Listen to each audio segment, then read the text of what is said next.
तुला राशि वालों, यहाँ पर मंगल का 14 सितंबर 2025 से जो गोचर हो रहा है आपकी राशि के अंदर, और 14 सितंबर से 27 अक्टूबर तक यही होंगे मंगल आपकी तुला राशि मतलब लग्न भाव के अंदर जो चंद्र राशि है उसमें।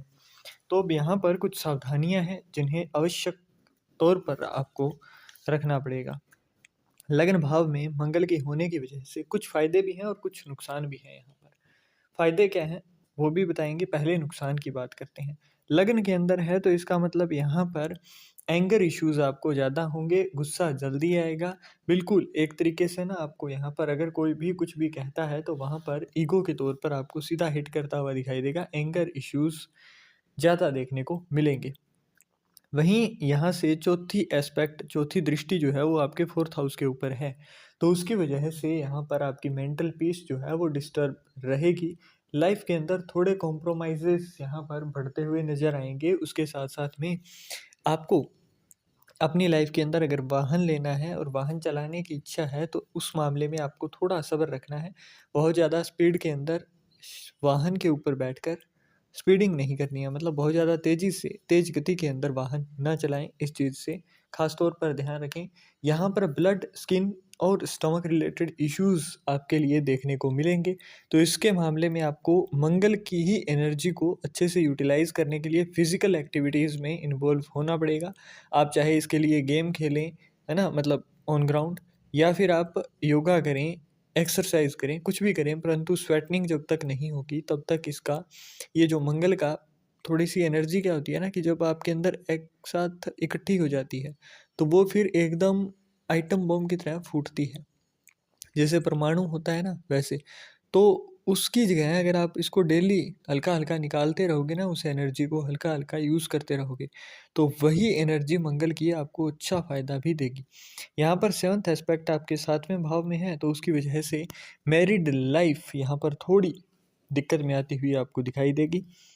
मैरिड लाइफ के अंदर थोड़े क्लेशेस, थोड़े इश्यूज आपको देखने को मिलेंगे, है ना। वजह क्या होगी? आपका गुस्सा और अनसेटिस्फैक्शन इंटीमेसी के अंदर। तो इन दोनों वजहों के कारण आपकी मैरिड लाइफ के अंदर थोड़ी सी यहाँ पर कड़वाहट देखने को मिलेगी। एट्थ हाउस के अंदर एस्पेक्ट है तो यहाँ पर जितने ज़्यादा सिक्रेटिव रहोगे उतना ज़्यादा अच्छा है। हालांकि एट्थ हाउस के अंदर जब भी एस्पेक्ट आता है तो इस टाइम के अंदर आपको अपने पिता के बड़े भाई, अपने बड़े भाई से ज़मीनी विवाद, है ना, ज़मीन के मामले में विवाद करने से उलझना चाहिए। क्यों? उलझने से बचना चाहिए, क्योंकि यहाँ पर अगर आप इस तरीके के विवाद में पड़ते हैं तो ये आपको सालों तक खींचकर नुकसान करवाता दिखाई देगा। अब बात करते हैं कुछ फ़ायदों की। तो फ़ायदे इस मामले में बहुत सारे हैं। यहाँ पर लग्न भाव के अंदर है तो इसका मतलब कि आपके लिए यहाँ पर द्वार खुल जाएंगे। अगर लीडरशिप की बात करें तो वहाँ पर आप चीज़ों को लीड करते हुए दिखाई देंगे। आपकी प्रमोशन की यहाँ पर चीज़ें बढ़ती हुई दिखाई देंगी। आपको एक नई राह मिलेगी, एक नया उत्साह, एक नई एनर्जी आपके अंदर आएगी।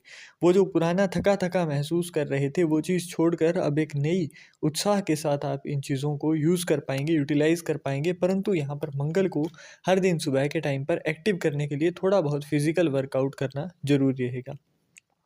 फोर्थ हाउस के अंदर जैसा मैंने कहा कि ट्रांजिट है तो यहाँ पर सिर्फ नुकसान नहीं देगा, मेंटल पीस आपकी छीनेगा, परंतु आपको यहाँ पर अपने वर्क प्लेस के ऊपर किसी भी तरीके के आर्ग्यूमेंट से, किसी भी तरीके की डिबेट से बचना है। यहाँ पर अगर आप बहुत लंबे समय से सोच रहे थे कि आप कोई प्लॉट खरीदें, आप कोई एग्रीकल्चरल लैंड खरीदें, आप कोई वाहन खरीदें, तो उसके मामले में यहाँ पर योग बनते हुए आपके दिखाई देंगे। इसके जगह आपको एक चीज़ का और भी ध्यान रखना है कि घर के अंदर अगर साउथ ईस्ट डायरेक्शन, जो कि शुक्र और मंगल दोनों के द्वारा रूल की जाती है, उस डायरेक्शन के अंदर वाटर एलिमेंट ना हो, मतलब जल से जुड़ी कोई भी चीज़ ना हो, है ना। इस चीज़ का आपको खास तौर पर ध्यान रखना है।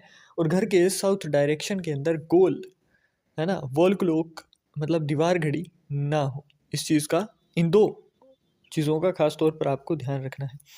वहीं यहाँ पर आपको वाहन के योग मिलेंगे, मकान खरीदने के योग मिलेंगे, हर तरीके की यहाँ पर लग्जरी अट्रैक्ट करते हुए आप दिखाई देंगे। सेवन्थ हाउस के अंदर एस्पेक्ट है तो इसका मतलब आपको मैरिड लाइफ के अंदर कुछ ना कुछ नया ट्राई करने के लिए, कुछ ना कुछ नया यहाँ पर एक्सपेरिमेंट करने के लिए अपने आप को खुला छोड़ना चाहिए, आपको नई चीज़ों को एक्सपीरियंस करना चाहिए, ताकि यही जो एनर्जी है ना, जो मंगल की फ्रस्ट्रेशन के बाद निकलेगी, उससे अच्छा है आप थोड़ा उसको एंजॉय करिए।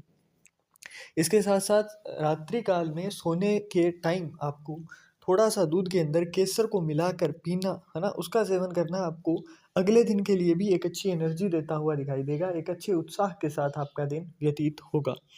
8th हाउस के अंदर एस्पेक्ट है, तो यहाँ पर ज़मीनी विवाद ही नहीं, ज़मीन के मामले में अगर बहुत पुराने समय से आपके कोई विवाद चल रहे थे तो वो आपके हक में लाएगा, परंतु यहाँ पर 8th हाउस जो होता है वो शमशान का होता है।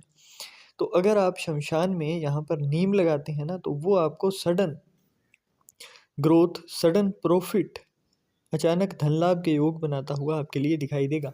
अगर बहुत लंबे समय से आप वेट कर रहे हो कि मुझे कोई अच्छा अपॉर्चुनिटी नहीं मिल रहा है, अच्छा कोई अवसर नहीं मिल रहा है, तो ये अवसर अब आपके लिए आ चुका है ना? मंगल का सही से यूज़, नीम जो होता है वो मंगल होता है, और जो शमशान होता है, जो वीराना होता है, उसको हम यहाँ से 8th हाउस से देखते हैं। तो शमशान के अंदर जब आप नीम लगाते हो, मतलब मंगल की दृष्टि तो जा ही रही है।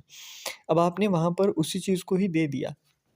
तो यहाँ पर चंद्रमा कहा जाता है वैसे, है ना, शमशान को।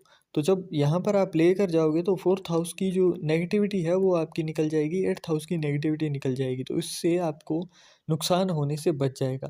लग भाव की बात करें तो यहाँ पर गले के अंदर आपको लाल रंग का आप धागा धारण कर सकते हो।